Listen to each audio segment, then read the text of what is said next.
When Hollywood Brown first went down with injury, the rumor was that he was done for the season, no questions asked. And a little bit later, reports started to pop up.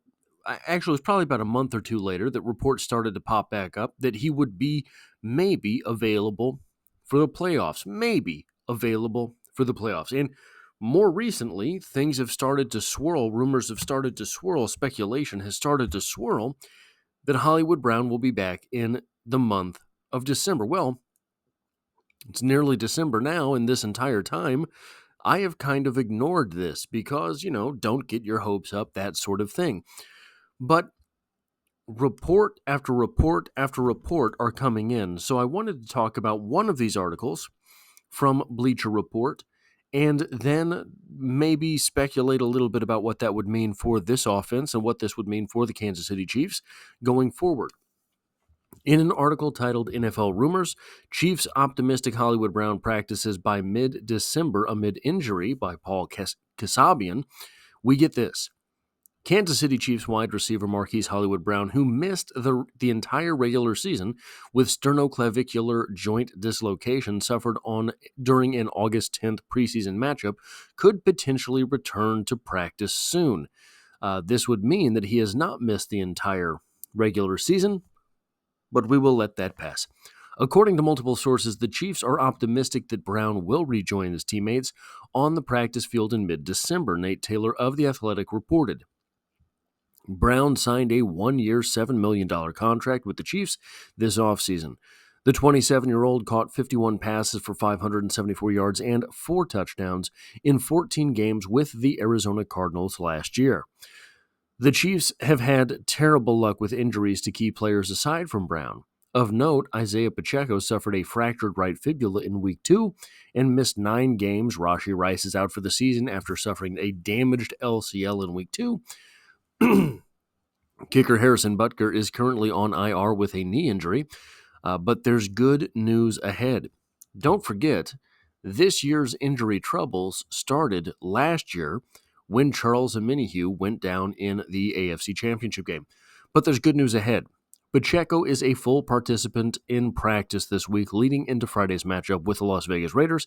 Butker's injury isn't expected to be a season ender, giving him a chance to get back for the regular season stretch run. And now Brown could be in the mix as well. Don't forget Charles Omenihu. Don't do that. He would be very upset with you on Twitter.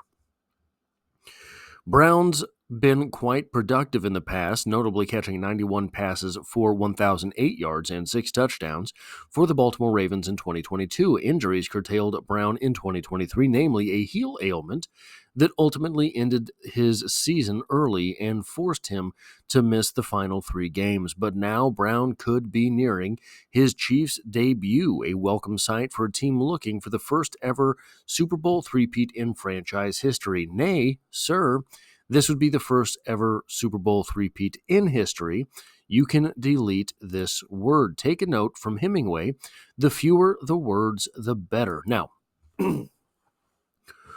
what are we talking about when we talk about the return of Hollywood Brown to the Kansas City Chiefs? Or should we say the debut of Hollywood Brown for the Kansas City Chiefs, considering that the only play he has run for the Kansas City Chiefs was in preseason action? Well, the first thing to note is that if he is back in mid-December, I think this still makes the timeline a return for the playoffs. You're looking at a return to the practice field.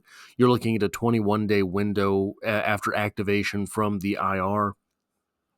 I think that the real safe move is probably the highest possibility, highest chance, highest probability move is that he is actually back for the playoffs as opposed to the regular season, even if he were to be activated today. Now, a couple things that does is it gives him time to get back into football shape before having to be on the field, back into the groove of things before having to be on the field. But also, guys, that means that the Kansas City Chiefs get back a prime-time target that no one has ever seen play for the Kansas City Chiefs. And if you don't think Andy Reid and company will have something very primo set up for a prime weapon making his debut in playoff football, then I think you're wrong. Now, the incredible thing about this is it's getting more and more difficult to think of football the way we used to. Oh, it's the shortest season in American sports. Everything is rough and tumble. We are starting to have to see teams play a little bit differently. Even the addition of one game, moving from a 16 to a 17 game schedule, means that you have professional athletes playing upwards of 20 games when they get to the Super Bowl. The Chiefs, chief among them. So, this idea that all of a sudden the Chiefs will have something brand new and shiny for the playoffs is mind-boggling when what you have to do is win 2 or 3 games in order to get to the Super Bowl. And the Chiefs are aiming to have to win as few games as possible, as they are currently the 1 seed.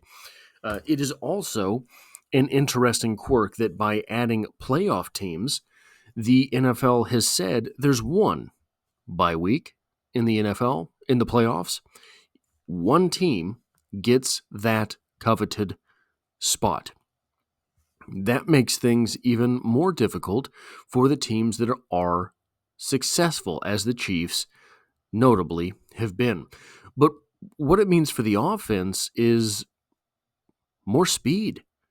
The Kansas City Chiefs have used Mecole Hardman sparingly this season, and maybe for the best. We have seen Mecole Hardman, when he gets bigger roles, sort of maybe fumble things once in a while, maybe not literally fumble, but suggestive. Returning Hollywood Brown means that you have 3 guys on the offense with a sub 4.35 40-yard dash. For a team that is having difficulties with explosive plays, maybe that starts to add up. The Chiefs, however, have only been having difficulty with explosive plays because perhaps the offensive line has been subpar. Well, they've signed someone there as well. So when we're talking about Hollywood Brown's worst season is 2023 with 101 targets, 51 receptions, 574 yards, and 4 touchdowns. That season would seem to be really good for the Kansas City Chiefs this year, as Rashee Rice, I think, is still number 2 on the team in receiving yards. He also, in that season, had a 72.8 rating when targeted.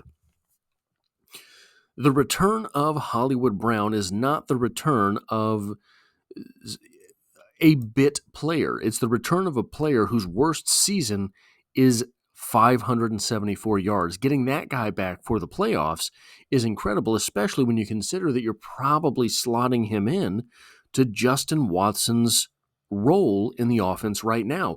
And right now, Justin Watson has 22 targets for 18 receptions and 218 yards. A little bit over halfway through the season, he's on pace to have, what would you say, maybe 400 yards? Less than 40 receptions, when this is Hollywood Brown's worst season. It's also worth considering that depth could be key in the playoffs. Obviously, I don't have to go into why that is, but we saw last year in the Super Bowl, the 49ers started having players fall in the Super Bowl.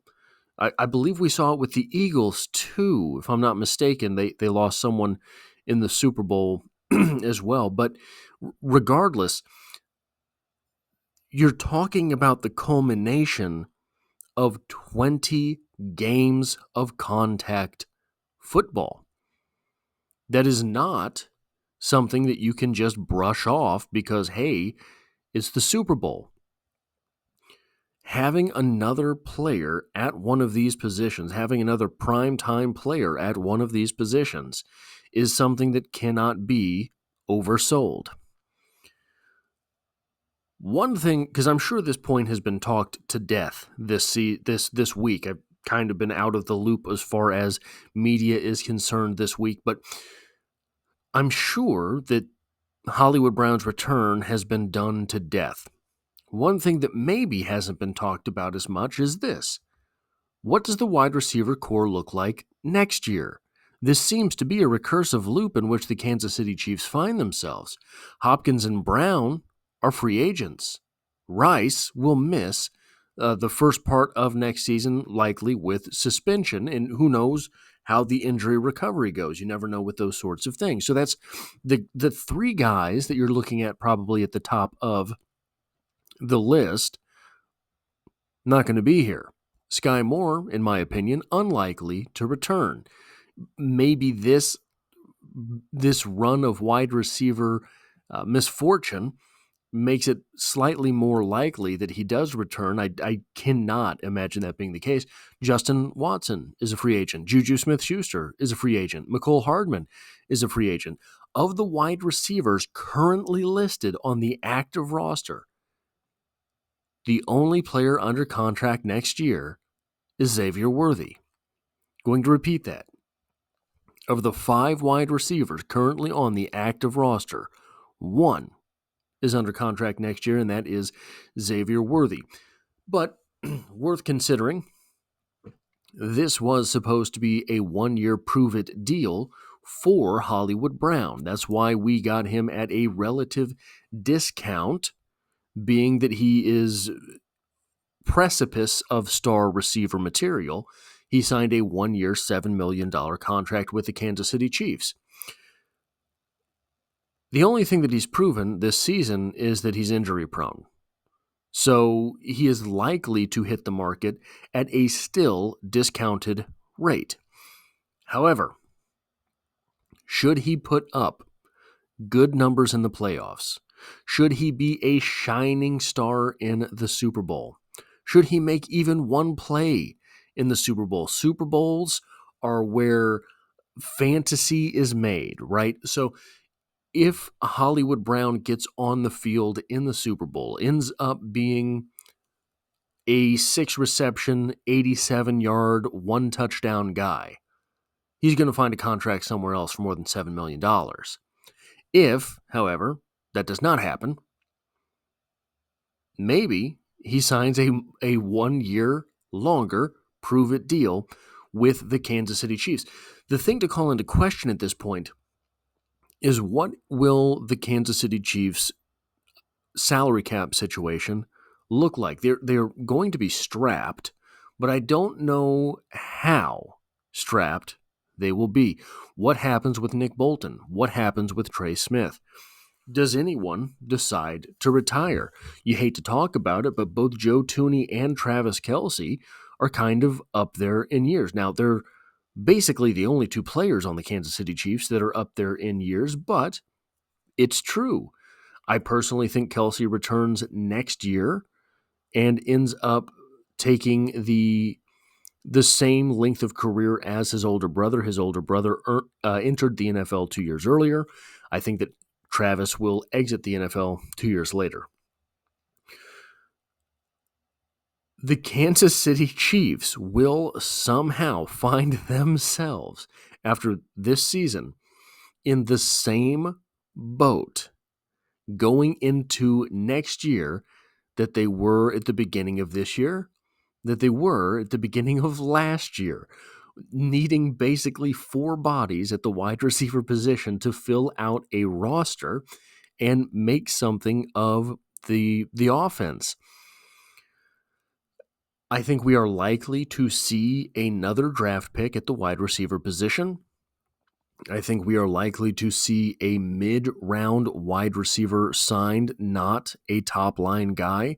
And we're probably likely to see both a couple of smaller-time wide receiver signings, the type that Justin Watson was, and some UDFA on the roster. And when I say on the roster, I do not mean on the 90-man. I mean, it might be that next season we are forced to see, because of the salary cap situation, UDFA at the wide receiver position on the 53. It's going to be interesting because the Kansas City Chiefs have had so much long-enduring success. Success is punished in the NFL.